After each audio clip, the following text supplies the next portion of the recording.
I think that we are going. So, welcome back to the Bookwanderers Club.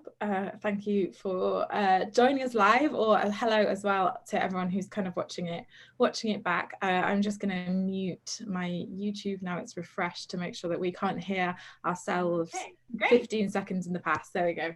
I am thrilled to be here with Jenni Spangler today, who's the author of The Vanishing Trick, which is a very beautiful book, and is also the current Waterstones Children's Book of the Month. So congratulations to that. Thank you. So we're going to do our usual kind of setup, and to kick things off, as everyone is kind of getting online and finding the link, I'm going to hand straight over to Jenni to kind of give us a kind of top level introduction to the book, and to give us a first reading to get a taste of The Vanishing Trick. Okay, here goes then, fingers crossed. The Vanishing Trick is a Victorian story. It's about Leander, an orphan who just desperately wants a friend and a place to belong.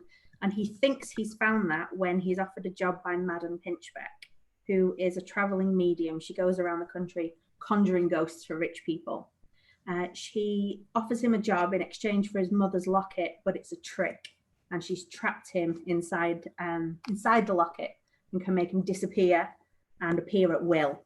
And he's not the only captive. There's two other children. There's Charlotte, and Felix, and the three of them have got to find a way to break the spell, or one of them is going to disappear forever. So I will read you from the first chapter, if that's okay. Yeah, great. This is Leander's just stolen a pie, and Madame Pinchbeck has covered for him so he didn't get in trouble, and now she's going to talk to him for the first time. She was tall, with coal black hair piled high beneath a peacock green hat. Although she was beautiful, a coldness hung around her more biting than the November air. "Why were you in my carriage?" she asked, not unkindly. "Wasn't." He sidestepped to get round her, but she blocked his path. "There's no need to lie, but you must explain yourself." The blue satin of the woman's dress brushed against his legs. Any closer and she'd be standing on his feet. He sized her up. Something was unsettling. Why would this grand lady have a carriage full of feathers and bones and other oddities? And why would she save him from a beating from the baker? "I wasn't doing anything," he shrugged, "just looking round." "And if I should check your pockets?" "Check them." He raised his chin defiantly. "Terrible things happen to liars and thieves, little boy." Her voice was musical. Her lips were smiling. Their eyes met, and for several seconds of hideous silence, Leander didn't dare look away. It seemed the woman could see every dark spot on his soul and every bad thing he had ever done. "What's around your neck, child?" Her voice was still steady and calm. "Something of mine?" "No, truly, I didn't take anything." The moment she looked away, he'd be out of there. She might have protected him, but he didn't trust this woman with her strange carriage. He desperately wanted to go somewhere safe and eat his pie. "Come now, I won't hurt you. Show me." The woman stared at his throat like a wolf ready to bite. Leander pulled the locket from his grubby linen shirt. "It was your mother's," she finished for him. A pit opened in Leander's middle. "How did you know?" "Ah, yes," she whispered, a dreamy expression crossing her face. "Now I see. A motherless child. An orphan, yes." Leander couldn't form words. What witchcraft was this? "All alone in the world." She stroked his cheek with the back of her hand, feather light. "Lost." He stuck out his chin. "I can look after myself." "May I?" she asked, fingers already curling round the locket. She leaned in, the thick scent of lavender and violet smothering him. "Interesting." He wriggled from her grip. "I have to go." "You're miserable," she said. "I know a little about misery. I could help you." Thank you. I also need to, I'm never really sure what noises pick up on this, but there is someone mowing the lawn outside my window. So I'm really sorry, Jenni, if you can hear it, or anyone watching can hear it. I'm hoping it's not. Okay. So. But yes, it's, you know, I'm at home, so I can't really do it. I'm not going to yell out the window and ask him to stop mowing his lawn. So The Vanishing Trick. What was the kind of very beginnings of the idea? Was it Leander, or the kind of vanishing trick thing itself? Was it Pinchbeck? Where did it kind of grow from? I think even as a child, I was always interested in like true ghost stories and people who could really see ghosts. So I think the idea of a medium was always playing at the back of my mind. And I love old Victorian photographs. And there were a few that fell together that just sort of began to grow into the characters in my mind. And from there, it was just lots of fun coming up with wicked things for the villain to do to them, things like that.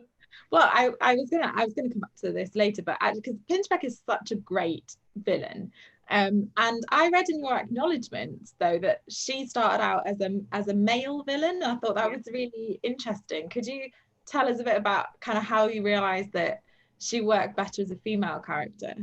Well, I have to give big credit to Lindsay Galvin, who mentored me with an earlier draft of the book. And it was her who said, I think that character's not quite working. What if it was a woman? And as soon as she said that, it just kind of cascaded into this whole, there's so many good female villains. You've got like Miss Hannigan and Mrs. Coulter, and she just kind of fitted so nicely in with those. The man was more of a sort of Fagin type character. Okay. More with a sending out his grubby team of orphans to steal things for her, whereas as a woman she became this more scheming, sophisticated. I don't know what that says about my ideas of men and women, but there you go. I love I love a glamorous villain personally, and she definitely, I think, like when you say Mrs. Coulter, like that kind of like cold glamorous villain, I love that. Very charming and seems to have it all together, but underneath you can tell there's something a bit scary. Yeah. Oh goodness, I can't. Sorry, the lawnmower seems to be getting closer and closer. We'll just carry on. It sounds like it's much louder for me than it is for anyone else. I can really tell. And I guess we need to talk about like kind of the photos and how the ideas kind of come together. So I guess firstly, have you always written? And well, let's start there. Have you always written? Yeah, I think on and off as a child. I think for a while when I was sort of 20, I wanted to be maybe a playwright rather than a novelist. Yeah. So I started off by writing parts for the children that I used to teach drama to. And I got into the habit of like writing them their own little parts with their own little interests in. And from there I thought, oh, actually, I could maybe do this properly. Yeah. So that's when I started seriously writing, if that makes sense. Yeah, because what I'm always really interested in asking authors, like basically how, when you have like lots of ideas going around your head, like how do you know that like, oh, this isn't just like a fun idea, this is like there's maybe actually a proper book in this? Did you have like a moment like that with The Vanishing Trick? I suppose I must have done, because I definitely tried to write things in the past and just kind of fizzled out after about 10,000 words. Right.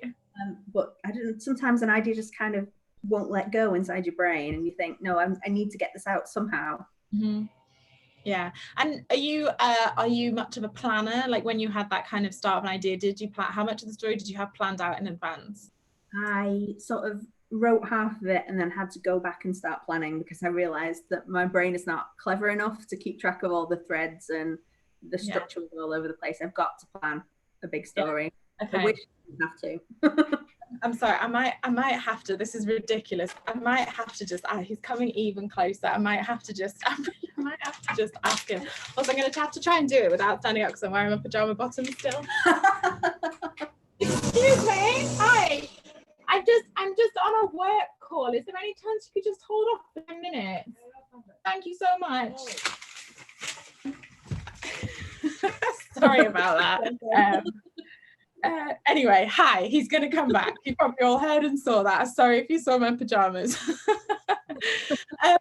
Right, back to more important things. Leander is such a brilliant hero, and he meets two friends as well. I was hoping you could just tell us a bit about the three kind of children who are kind of really the like heart of the book. Sure. I mean, Leander he's just a sweet, naive little kid trying to put on a tough exterior. He's been recently orphaned, and Victorian England was not kind to orphans and poor children, so he's had to kind of learn to steal, learn to get by. So he's learned to be tough on the outside, but all he wants desperately is just friendship and family. And we've got Charlotte, who's a little bit older, and she is a lady. She's from a rich family, She was brought up with, you know, proper education and proper manners, and now she's found herself stuck in this traveling show. She's angry, because I love an angry girl in a story. And then there's Felix, who's kind of quiet and watchful and more cautious, and he loves music. And his one dream in life is just to be reunited with his brother who went missing as a child. And that's kind of, he guards everything, holds it all back, because he's trying to keep focused on that one goal. And the book is amazingly illustrated by Chris Mould. I'm gonna like, you can see on the front cover, there's like the illustrations of those main characters that we've talked about. What was it like having a book illustrated by Chris, and kind of what was the process like? Were you able to contribute briefs, or how did it all kind of come together? It was amazing, first of all. I remember the editor sending me the message saying who it was going to be, and she's explaining who it is, and I'm like, oh, I know who it is. I probably shouldn't make that noise on audio, but it was amazing. I think that they just gave him the book because he came on board quite late in the project, so he just read the book and made his own decisions as far as that. He's going to be illustrating the next one as well. I'm not sure if I'm allowed to say that because I just had to send him descriptions and briefs of the characters, but it's wonderful. I haven't got that kind of visual imagination. I can't picture the characters at all, so it's almost a lovely surprise for me to see them drawn.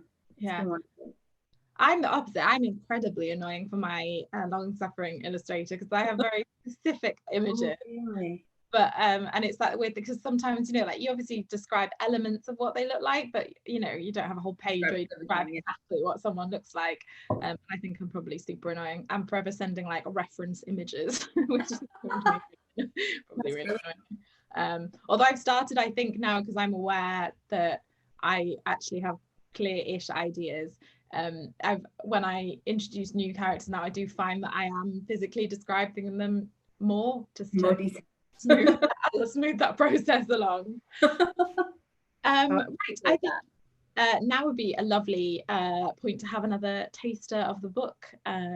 So yeah, we're going to get reading from a little bit later in the book. Okay.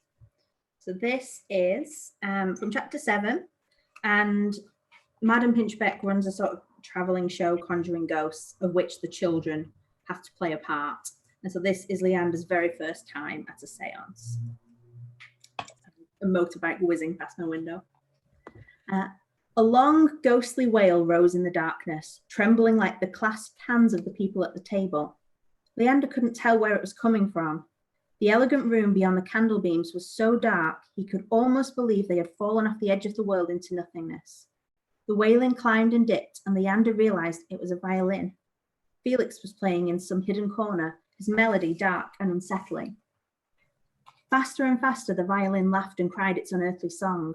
The man in front of Leander was stony-faced, but his eyes were wide and shiny, and Leander detected a twitch of nervousness at the corner of his mouth. A woman in a red dress whimpered and closed her eyes, hiding against the man's shoulder. The man's eyes moved, but his body remained rigid, as though he was afraid the slightest movement might break the spell. A deep, hollow knocking sound came from the table beneath Leander's feet. It was answered with a series of lighter taps, like fingernails on glass, from the other side of the room. Knock, tap, tap, back and forth like a conversation. Leander turned round in a circle. The sitters were all holding hands on the tabletop, Pinchbeck included. Who's knocking then? Leander wondered. It couldn't be Felix, since his music was still playing, which left Charlotte. But the noises came from opposite ends of the room. How could she be in two places at once? There are no ghosts here. Charlotte said it's all pretend, Leander reassured himself, but the sitters obviously believed it. The knocking became a scraping. The veil is thin tonight, said Pinchbeck softly. The spirits are strong. There are no ghosts. There are no ghosts. Leander wasn't scared. He wouldn't let himself feel scared. His mouth was dry. The room was so dark. If there is someone here who would like to make contact, please give us a sign, Pinchbeck called. A candle went out. Brilliantly spooky. I love it. I love spooky stories. It's something about what I really enjoyed reading it, even though like it's sunny here, you can curl up with it, and I had a candle on, and you can sort of have like got the spirit of it. Corner, yeah. Although sometimes this is I should say, it's not like obviously like a terrifying book, but because I remember that when I read Dracula for the first time, I could only read it like in the daylight when because it scared me all so the lights much. on. Yeah. Right, I've only got a couple more questions because I can see there's loads of questions that people are asking live, so I'm gonna finish mine with my kind of standard questions. So to start with, you know, as it's the Bookwanderers Club, if you could travel inside of your own book, if you could book wander, which scene in the Vanishing Trick would you go and visit?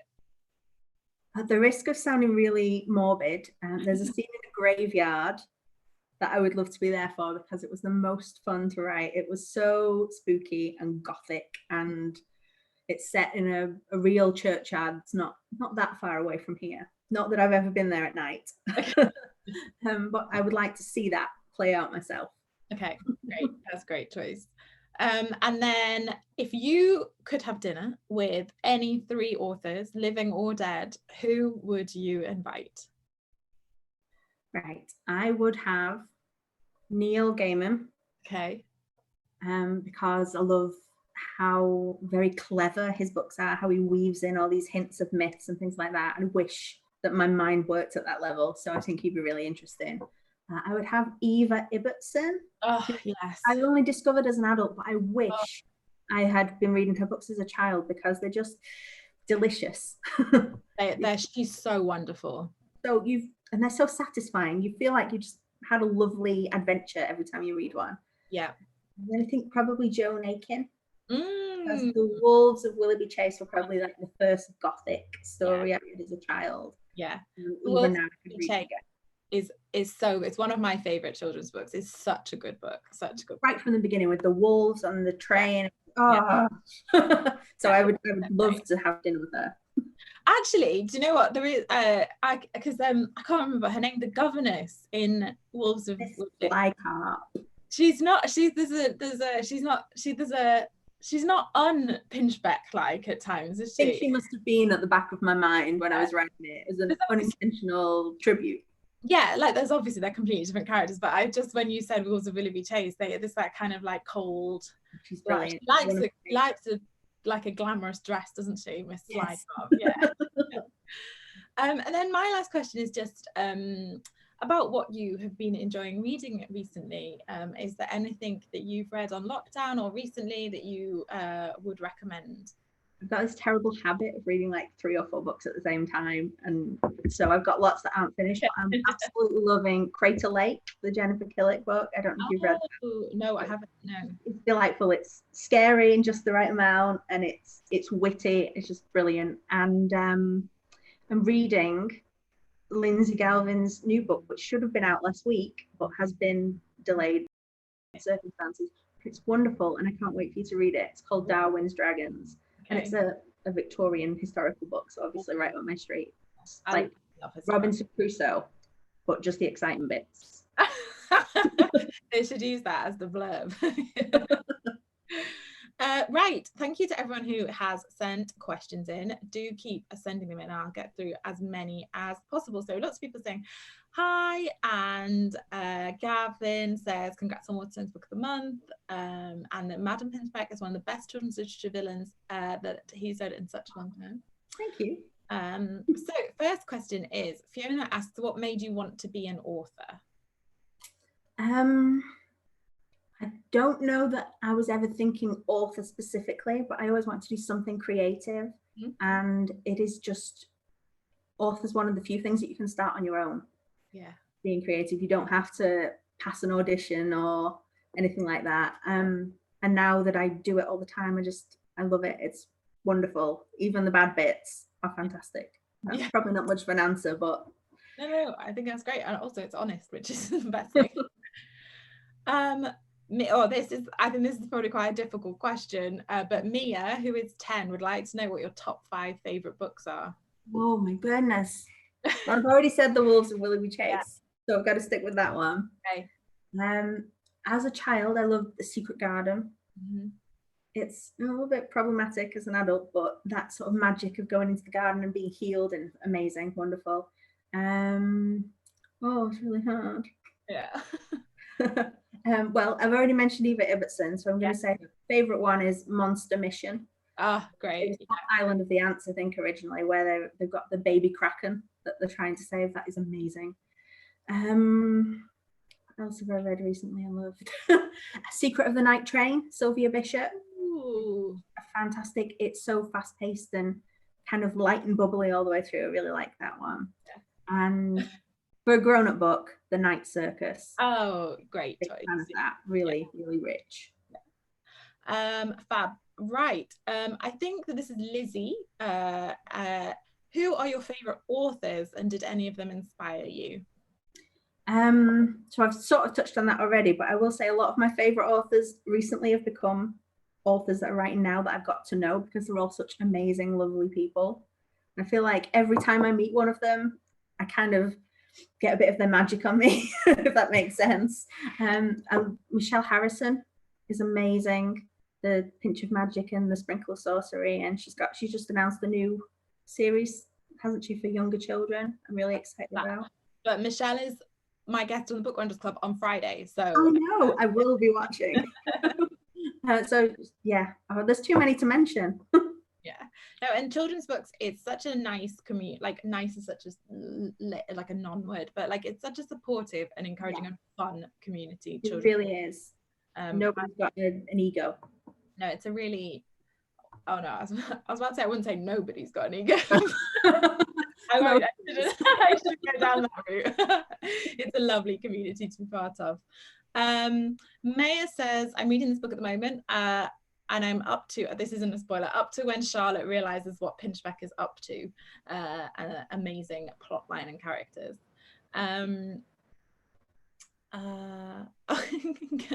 Gab says Leander is such a cinnamon roll, which I enjoy as a comment. Oh, that's lovely. Sophie would like to know if you're writing more books, and you've given us a tiny clue as to the answer of this, but can you tell us anything more?